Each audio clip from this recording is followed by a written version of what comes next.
ಕನ್ನಡ ನಾಡು, ಇದು ಕನ್ನಡಿಗರ ನಾಡಿ ಮಿಡಿತ. ಸ್ಟಾರ್ಟಪ್ ಅಂತೀವಲ್ಲ ನಾವು ಇಂಗ್ಲೀಷ್ನಲ್ಲಿ, ಅಂದರೆ ಉದ್ಯೋಗ ಮಾಡ್ಕೊಂಡು ಒಂದು ಮನುಷ್ಯನ ಜೀವನಕ್ಕೆ ಒಂದು ಅನುಕೂಲ ಆಗೋದು.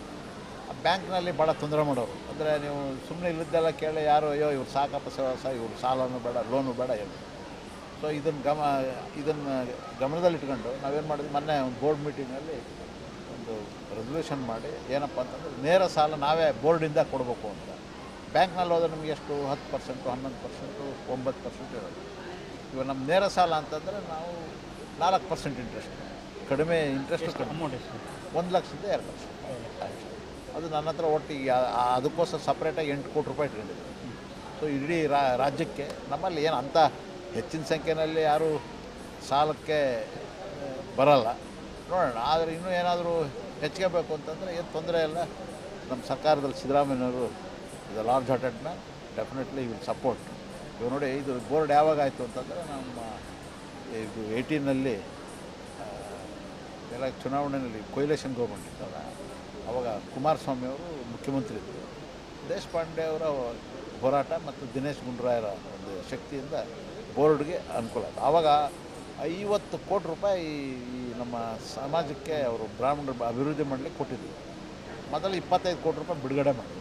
25 ಕೋಟಿ ಬಿಡುಗಡೆ ಆಯಿತು. ಸ್ವಲ್ಪ ದಿವಸಕ್ಕೆ ಎಲೆಕ್ಷನ್ ಬರೋ ಒಂದು ಸಂದರ್ಭ ಬಂತು. ಆವಾಗ ಇಮ್ಮಿಡಿಯೇಟಾಗಿ ಅದನ್ನು ಅಕೌಂಟ್ಗೆ ಹಾಕಿಸಿ, ಅಂದರೆ ನಾಳೆ ಲ್ಯಾಪ್ಸ್ ಆಗಬಾರ್ದು. ಅದೇ ಆವಾಗ 25 ಬಂತು. ಅದಾದಮೇಲೆ ನಿಮಗೆಲ್ಲ ಗೊತ್ತಿದೆ, ಸರ್ಕಾರ ಬದಲಾವಣೆ ಆಯಿತು, ಯಡಿಯೂರಪ್ಪನವ್ರು ಬಂತು. ಏನೋ ಕಾರಣಾಂತರದಿಂದ ನಾವೆಲ್ಲ ಯಾವತ್ತೂ ಬ್ರಾಹ್ಮಣರ ಸಮಾಜ, ನಾವು ಇನ್ನೊಬ್ಬರನ್ನ ಪ್ರೀತಿ ಮಾಡಿ ಅವ್ರಿಗೆ ಸಹಾಯ ಮಾಡಿ ನಾವು ಬದುಕೋಂಥ ಜನ. ನಮ್ಮ ದ್ವೇಷ ಅನ್ನೋದೇ ನಮ್ಮಲ್ಲಿ ಯಾರಿಗೂ ಇಲ್ಲ. ಅವ್ರು ಬಂದ ಮೇಲೆ ಅದೇನೋ 3 ಲಕ್ಷ ಕೊಟ್ಟರು ಮೊದಲನೇ ವರ್ಷ. 2ನೇ ವರ್ಷ ಕುಂದಾಪುರದಲ್ಲಿ ನಮ್ಮ ರಾಜ್ಯದ ಸಮ್ಮೇಳನ ಆಯಿತು. ಸಮ್ಮೇಳನ ಆದಾಗ ಅವ್ರು ಬಂದು ಹೇಳಿದ್ರು, ಇಲ್ಲಿ ಬಿಲ್ಡಿಂಗ್ ಕಟ್ಟೋದಕ್ಕೆ ನಿಮ್ಗೊಂದು 5 ಕೋಟಿ ಕೊಡ್ತೀನಿ ಅಂತ ಬಡ್ಜೆಟ್ನಲ್ಲಿ ಇಟ್ಟರು. ಏನೋ ಕಾರಣ ಅಂದರೆ ಅವ್ರು ಕೊಡಲಿಲ್ಲ.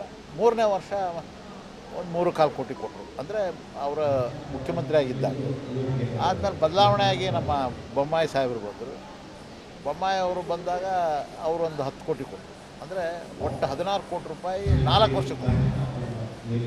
ಆದಮೇಲೆ ನಿಮಗೆ ಗೊತ್ತಲ್ಲ, ಚುನಾವಣೆ ಆಯಿತು, ಈ ಸರ್ಕಾರ ಬದಲಾವಣೆ ಆಯಿತು, ನಮ್ಮ ಸಿದ್ದರಾಮಯ್ಯ ಮುಖ್ಯಮಂತ್ರಿ ಆದರು.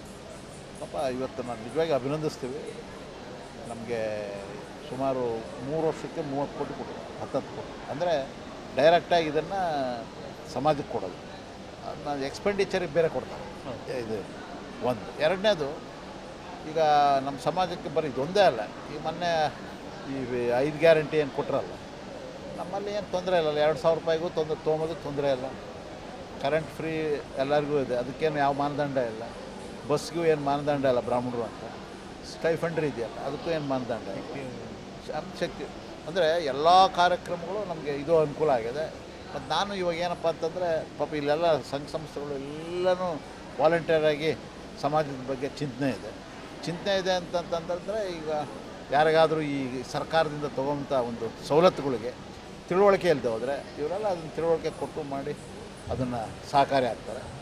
ಬ್ರಾಹ್ಮಣರ ಸಮಾಜ ಹೇಗೆ ಅಂತಂದರೆ ನೋಡಿ, 99 ಪೈಸೆ 1 ರೂಪಾಯಿ ಆಗೋಲ್ಲ. ಇನ್ನೊಂದು ಪೈಸೆ ಆ್ಯಡ್ ಆದ್ರೆ ಮಾತ್ರ 1 ರೂಪಾಯಿ ಆಗೋದು. ಕೆಲವ್ರು ಹೇಳ್ಬೋದು, ಬ್ರಾಹ್ಮಣರು ಕಡಿಮೆ. 1 ಪೈಸೆ ಆದಮೇಲೆ ಅದು 1 ರೂಪಾಯಿ ಆಗೋದು. ಅಂದರೆ ಪರಿಪೂರ್ಣತೆ ಆಗಬೇಕಾದ್ರೆ ಬ್ರಾಹ್ಮಣರ ಸಮಾಜ ಅನಿವಾರ್ಯ. ಒಂದು ನಮ್ಮ ನೋಡಿ, ಬ್ರಾಹ್ಮಣರಲ್ಲಿ ನಮ್ಮ ಏನು ನಮ್ಮ ಬ್ಲಡ್ ಇದೆಯಲ್ಲ, ಬಟ್ ಭಾಳ ಪ್ಯೂರ್. ಅಂದರೆ ನಾವು ಬದುಕೋದಲ್ಲ, ಇನ್ನೊಬ್ಬರನ್ನ ಬದುಕಿಸಿ ನಾವು ಬದುಕ್ತೀವಿ. ನಮ್ಮಲ್ಲಿ ನೆಗೆಟಿವ್ ಮಾತಾಡೋಕ್ಕೆ ಹೋಗಲ್ಲ, ಯಾವಾಗಲೂ ಪಾಸಿಟಿವ್, ಒಳ್ಳೆಯದಾಗಲಿ ಅಂತ.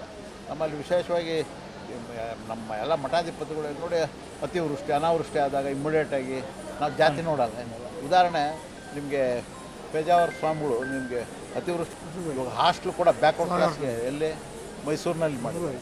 ಅಂದರೆ ಜಾತ್ಯತೀತ ನಿಜವಾದ ನಾಯಕರು ಯಾರಪ್ಪ ಅಂತಂದರೆ ನಮಗೊಂದು ಹೆಮ್ಮೆ ಬ್ರಾಹ್ಮಣರಿಗೆ ನಾವೇ ಅನ್ನತಕ್ಕಂಥದ್ದು ಭಾಳ ಗಂಟಾಘೋಷವಾಗಿ ಹೇಳ್ತೀವಿ, ಆಯಿತಾ. ಮತ್ತು ನಾವು ಯಾವಾಗಲೂ ರಾಜ್ಯ ರಾಷ್ಟ್ರದ ದೃಷ್ಟಿ ನೋಡ್ತೀವಿ, ಸ್ವಂತ ನಾವೆಂದೂ ನೋಡೋಲ್ಲ.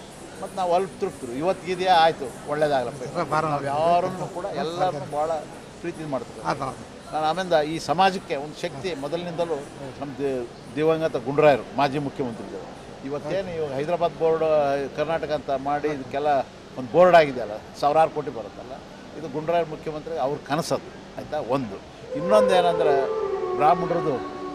ನಾವು ಇವತ್ತು ಏನು ಸಂವಿಧಾನ ಶಿಲ್ಪಿ ಅಂಬೇಡ್ಕರ್ ಅವ್ರ ವಿಚಾರದಲ್ಲಿ, ಯಾಕಂದರೆ ಆ ಸಂವಿಧಾನ ಇರೋತ್ತಿಗೆ ನಾವು ಎಲ್ಲರೂ ಪ್ರತಿಯೊಬ್ಬರು, ಯಾಕಂತಂದರೆ ಒಂದು ಅಂಡರ್ಸ್ಟ್ಯಾಂಡಿಂಗ್ನಲ್ಲಿ ಮೇಲು ಕೀಳು ಅನ್ನೋದಂಥ ಭಾವನೆ ಇದೆ. ಈ ಅಂಥ ಒಂದು ಸಂವಿಧಾನ ಶಿಲ್ಪಿನ ನಮ್ಮ ಇದು ಬೆಂಗಳೂರಿನಲ್ಲಿ ವಿಧಾನಸೌಧದಲ್ಲಿ ಒಂದು ಫೋಟೋ ಹಾಕಿದ್ದಿಲ್ಲ ಗೊತ್ತಾ ನಿಮಗೆ? 1980 ತನಕ, ಅಂದರೆ ದೇವರಾಜ ಅರಸು ಅವರು ಮುಖ್ಯಮಂತ್ರಿ ಇದ್ರಲ್ಲ ಆ ಟೈಮ್. ಆಮೇಲೆ ಗುಂಡ್ರಾಯರು ಬಂದರು 1980ಗೆ. ಬಂದ ತಕ್ಷಣ ಗುಂಡ್ರಾಯರು ಅಂಬೇಡ್ಕರ್ ಫೋಟೋ ಅನಾವರಣ ಮಾಡಿದರು, ರಸ್ತೆ ಹೆಸರಿಟ್ಟರು, ಮೆಡಿಕಲ್ ಕಾಲೇಜ್ ಕೊಟ್ಟರು, ಆಮೇಲಿಂದ ಸ್ಟ್ಯಾಚು ಹಾಕಿದರು. ಅಂದರೆ ಎಂಥ ಬದ್ಧತೆ ಇದೆ ಅಂದರೆ, ಕೆಲವರೆಲ್ಲ ಮನಸ್ಥಿತಿ ಅದು ಇದು ಅಂತ ಅಂತಾರಲ್ಲ, ನಾನು ಅವ್ರಿಗೆ ಉತ್ತರ ಕೊಡ್ತಾ ಇರೋದು. ಮನಸ್ಥಿತಿ ಇದ್ದಿದ್ದರೆ ಬ್ರಾಹ್ಮಣರು ನಮ್ಮ ಸಂವಿಧಾನ ಶಿಲ್ಪಿನ ಭಾಳ ಎತ್ತರಕ್ಕೆ ಇರ್ತಕ್ಕಂಥದ್ದು ಗೌರವಿಸ್ತಿದ್ದಿಲ್ಲ. ಅಂದರೆ ಇದು ಏನಂದರೆ ಈ ಸಭೆ ಮುಖೇಣ ಇನ್ನು ಮುಂದೆ ಆದರೂ ಅವ್ರಿಗೆ ನಾವು ಅವ್ರನ್ನ ಬೈಯಲ್ಲ, ಏನೋ ತಿಳುವಳಿಕೆ ಇಲ್ದಲ್ಲೇ ಮನಸ್ಥಿತಿ ಅದು ಇದು ಮಾತಾಡ್ತಿರ್ತಾರೆ. ಅವ್ರಿಗೆಲ್ಲ ದೇವ್ರ ಸದ್ಬುದ್ಧಿ ಕೊಡಲಿ. ಬ್ರಾಹ್ಮಣರು ಯಾವಾಗಲೂ ರಾಜ್ಯ ರಾಷ್ಟ್ರ ಕಟ್ಟೋದಲ್ಲಿ ಮೊದಲಿರೋ ಅನ್ನೋದನ್ನು ಎಲ್ಲರೂ ತಿಳ್ಕೊಬೇಕು. ಮತ್ತು ನಾವೆಲ್ಲರನ್ನೂ ಪ್ರೀತಿ ಮಾಡ್ತಕ್ಕಂಥ ಒಂದು ವರ್ಗ ಸರ್ವೇ ಜನ. ನೀವಿನ್ನು ಕನ್ನಡ ನಾಡು ವಾಹಿನಿಯನ್ನ ಸಬ್ಸ್ಕ್ರೈಬ್ ಮಾಡಿಕೊಂಡಿಲ್ವಾ?